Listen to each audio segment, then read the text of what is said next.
बिस्मिल्लाहिर्रहमानिर्रहीम। अस्सलाम वालेकुम dear students, welcome to research science forum and I am Mohammad Faheem. Dear students, आज हमने बायोलॉजी पार्ट 1 में से पहले चैप्टर का एक इम्पोर्टेंट लॉन्ग क्वेश्चन डिस्कस करना है। हमने पिछले लेक्चर में बायोलॉजी की इम्पोर्टेंस डिस्कस की थी कि ह्यूमन लाइफ में बायोलॉजी की इम्पोर्टेंस क्या है। हमने उसमें से एक लॉन्ग क्वेश्चन डिस्कस किया था जिसका नाम था role of biology in food production. आज उसी का हम एक और लॉन्ग क्वेश्चन डिस्कस करते हैं, that is a role of biology in disease control. तो डियर स्टूडेंट्स, ये इंपॉर्टेंट लॉन्ग क्वेश्चन है। जो पीछे हमने लॉन्ग क्वेश्चन डिस्कस किया था वो भी इंपॉर्टेंट है, ये लॉन्ग क्वेश्चन भी इंपॉर्टेंट है। तो इस तरह से शॉर्ट क्वेश्चन भी आते हैं पेपर में। आइए देखते हैं कि ये लॉन्ग क्वेश्चन किस तरह से आपने अटेम्प्ट करना है और उसकी प्रेजेंटेशन आपने कैसे रखनी है।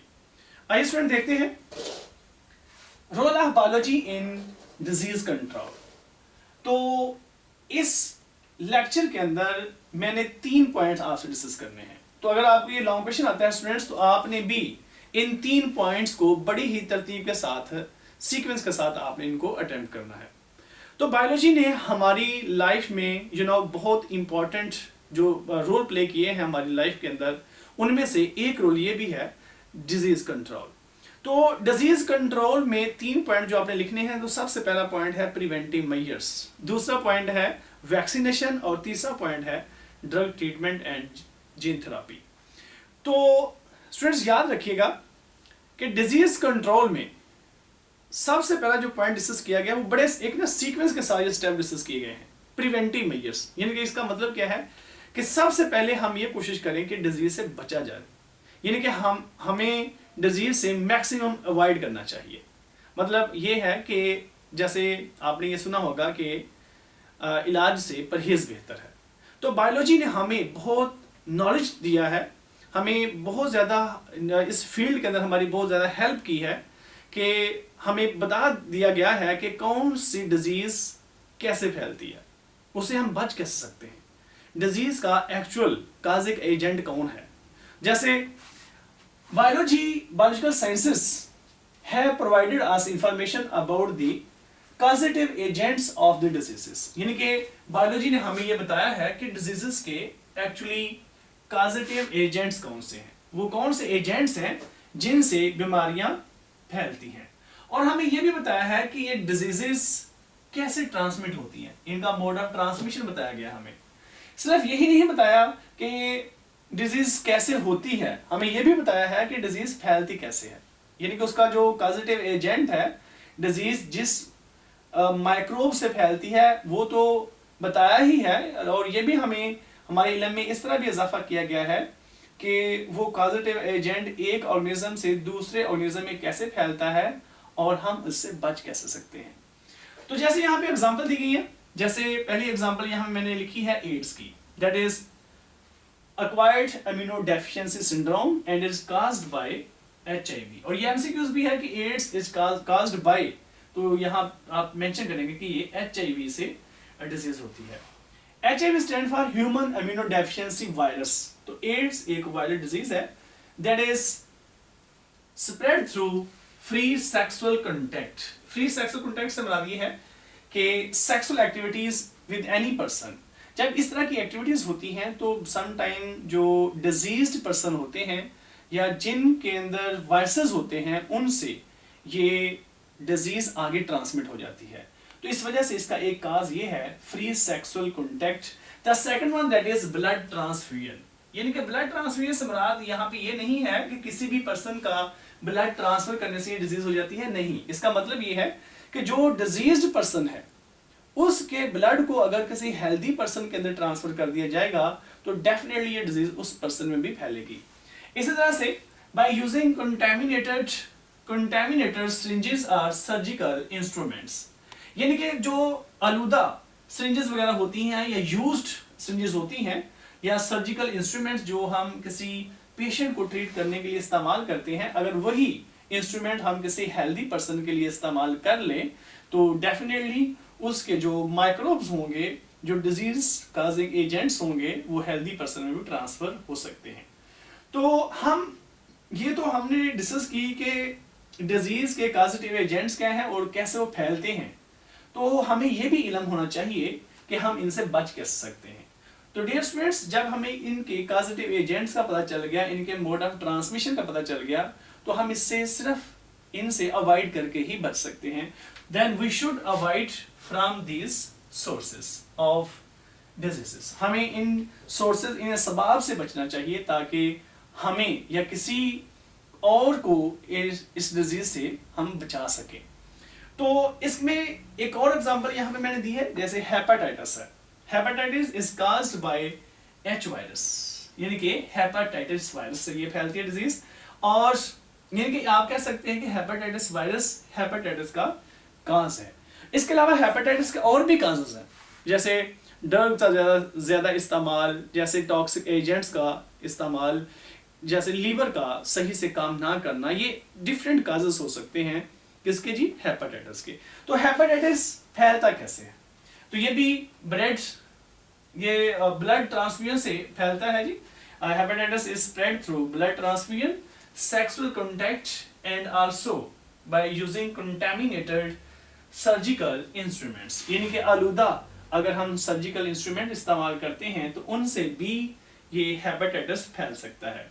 तो हम कैसे बच सकते हैं? अगेन वही बात कि हमें उन सोर्सेस से, उन असबाब से, उन काजेस से अवॉइड करना चाहिए जिनसे ये बीमारियां फैलती हैं। यहाँ पर तो स्टूडेंट्स सिर्फ 2 बीमारियों के बारे में डिस्कस किया गया है। आप बेशुमार डिजीज के बारे में एग्जांपल दे सकते हैं। उनके कॉजेटिव एजेंट्स का पता होना चाहिए और उनके मोड ऑफ ट्रांसमिशन का। तो ये सारा नॉलेज हमें बायोलॉजी ने प्रोवाइड किया है। हम इस वक्त इस काबिल हैं, डिजीजेस के बारे में हम जानते हैं, हम इस काबिल हैं कि हम इन डिजीजेस से बच सकते हैं। तो डियर स्टूडेंट्स, ये पहला इसका एक पॉइंट था कि हम डिजीज से बच कैसे सकते हैं, ये preventive measures about diseases. The second one that is vaccination. Vaccination क्या है? It is very effective treatment against diseases. Vaccination क्या है? That is a development of immunity, यानी कि इम्यूनिटी डेवलपमेंट थ्रू वैक्सीन, यानी कि वैक्सीन के जरिए से किसी बॉडी के अंदर इम्यूनिटी को डेवलप कराना वैक्सीनेशन कहलाता है। एक होता है नेचुरल एक्टिव इम्यूनिटी, जो कुदरती तौर पर इंसान की बॉडी में एक दफा एक्टिवेट हो जाए तो थ्रू आउट द लाइफ वो डेवलप रहती है, एक्टिव रहती है। एक होती है इम्यूनिटी जो हम खुद से इंड्यूस करवाते हैं, जैसे वैक्सीन के जरिए से। तो वैक्सीन एक्चुअली क्या है? It is actually you can say that vaccine is a mixture or you can say that anything of microbes that is partially dead, यानी कि partially dead microbes, वो मिक्सचर, आप कह सकते हैं मीडियम, ऐसा मीडियम जिसके अंदर partially dead microbes मौजूद होते हैं, उसको हम कहते हैं वैक्सीन। यानी कि आप ये कह सकते हैं कि ये एक्चुअली partially dead microbes का अमीज़ा है। यानी कि एक डिजीज है, जैसे मैं कहता हूँ पोलियो की डिजीज है। अब पोलियो की जो वैक्सीन होगी उसमें पोलियो के ही जर्म्स होंगे। उस वैक्सीन के अंदर पार्शली डेड माइक्रोब्स या कंप्लीटली डेड माइक्रोब्स होंगे, किसके? पोलियो के ही। मतलब एक एग्जांपल मैंने दी है कि अगर पोलियो की वैक्सीन है तो उसमें पोलियो के जर्म्स मौजूद होंगे। ऐसे ही और किसी के मतलब अगर और कोई डिजीज है, तो जैसे इन्फ्लुएंजा है, जैसे स्मॉल पॉक्स है, तो इनकी जो वैक्सीन होगी, इस वैक्सीन के अंदर इन्हीं डिजीजेस के पॉजिटिव एजेंट्स मौजूद होंगे, लेकिन पार्शियली डेड होंगे या कंप्लीटली डेड होंगे। जैसे ही ये हमारी बॉडी के अंदर आते हैं तो ये हमारे इम्यून सिस्टम को एक्टिवेट करते हैं, हमारी इम्यूनिटी को डेवलप करते हैं। इस वजह से इसको हम क्या कहते हैं स्टूडेंट्स? वैक्सीन कहते हैं। तो आइए देखते हैं कि वैक्सीन को सबसे पहले किसने डिस्कवर किया। Vaccine was first discovered by Edward Jenner in 1796। कब? 1796 में ये सबसे पहले एडवर्ड जेनर ने इसको डिस्कवर किया। एडवर्ड जेनर ने एक 8 साल बच्चे के ऊपर एक्सपेरिमेंट किया था जिसका नाम था जेम्स फिप्स। उसके ऊपर इसने एक्सपेरिमेंट किया। इसने कुछ माइक्रोब्स लिए फ्रॉम काउपॉक्स डिजीज, यानी कि आप ये कह सकते हैं इसने काउपॉक्स का पस इस्तेमाल किया और उस पस को इस 8 ईयर ओल्ड बॉय की बॉडी में इंट्रोड्यूस करवा दिया, यानी कि उसको इन्फेक्ट किया। हम ये नहीं कह सकते कि इंजेक्ट किया, क्योंकि उसने सिरिंज का इस्तेमाल नहीं किया था, उसने इनको इन्फेक्शन काज करवाया। तो इस बच्चे को भी काउपॉक्स की डिजीज हो गई। काउपॉक्स में भी स्मॉल वेसिकल बनते हैं और ये एनिमल्स जिनके काउ में भी पाए जाते हैं, इस वजह से इसका नाम काउपॉक्स है।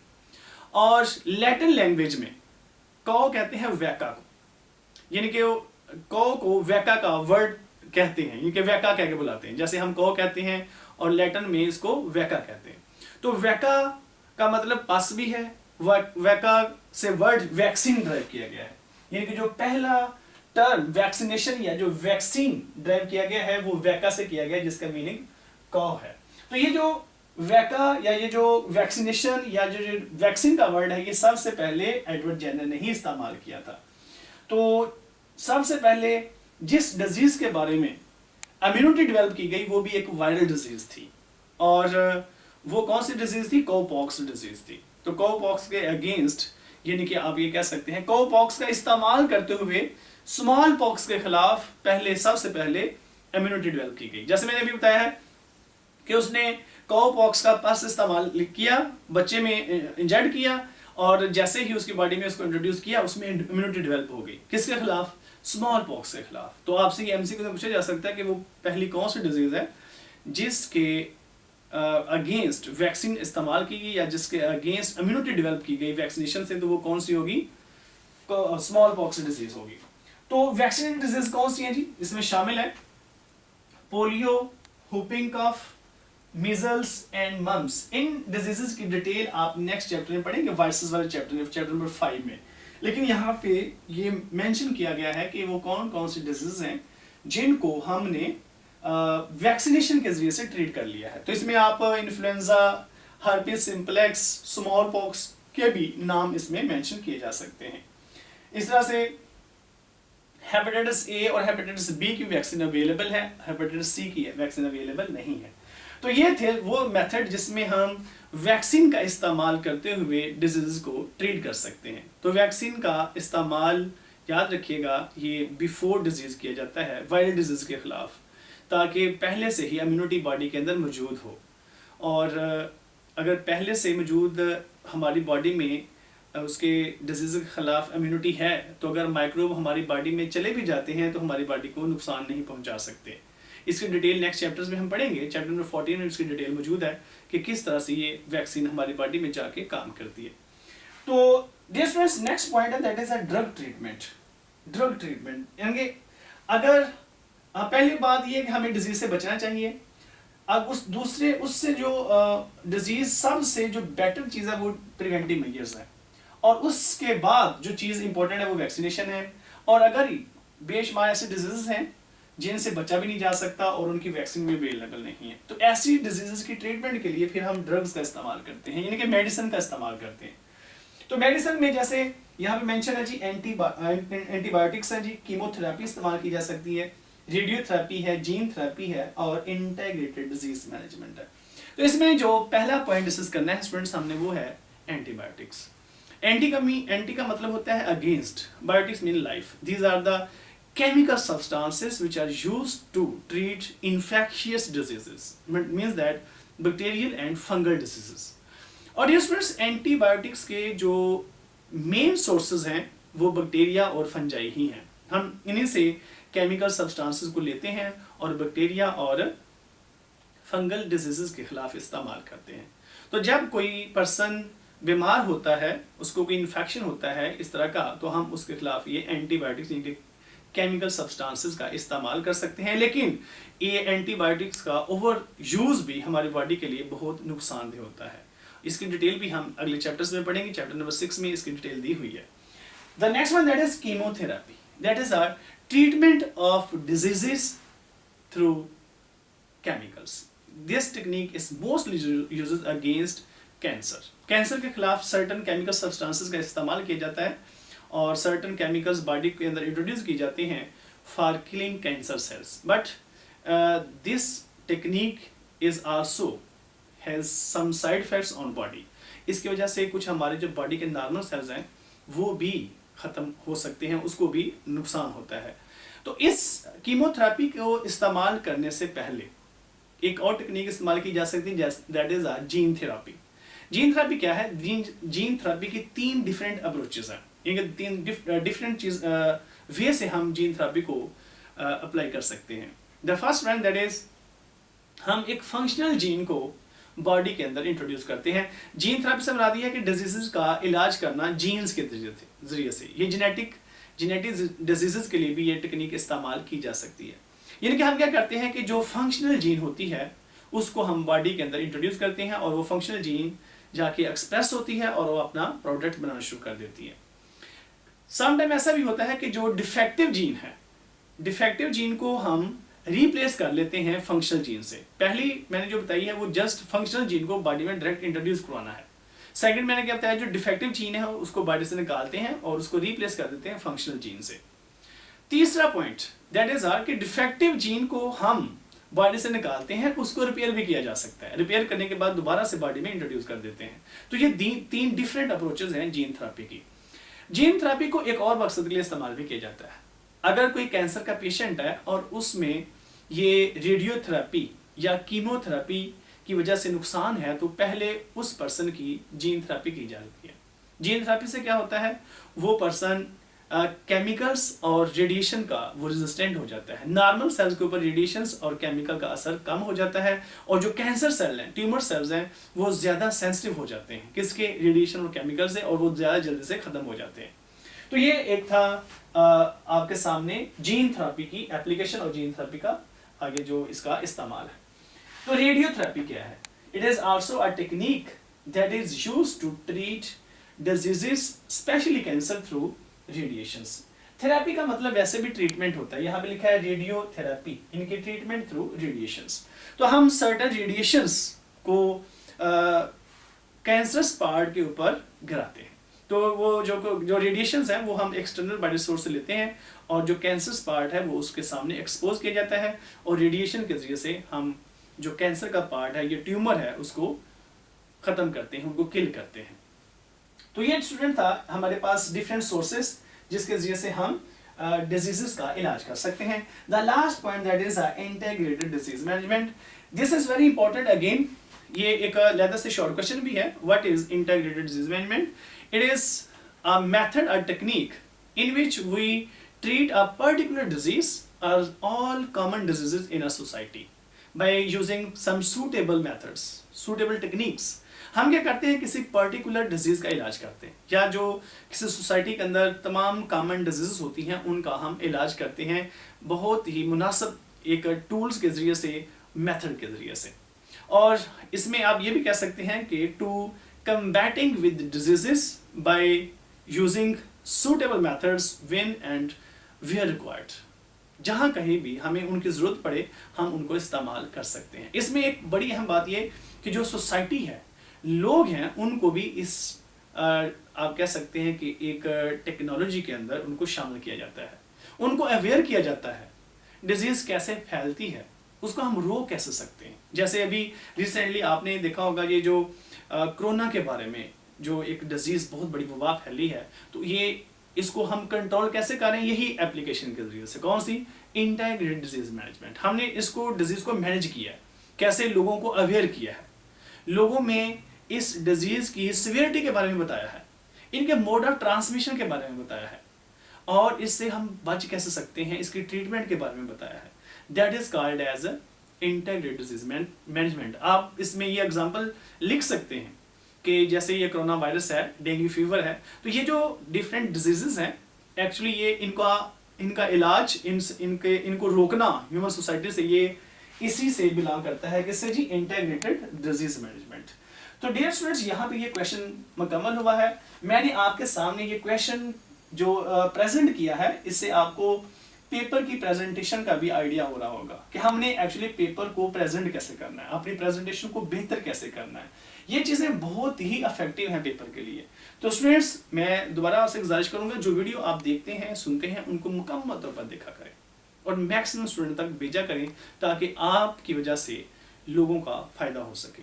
ये एजुकेशन फ्री ऑफ कॉस्ट है, जस्ट आपने इसका जो नेमल बदल देना है वो आपका रिजल्ट है और दूसरा इसको लोगों तक पहुंचाना है।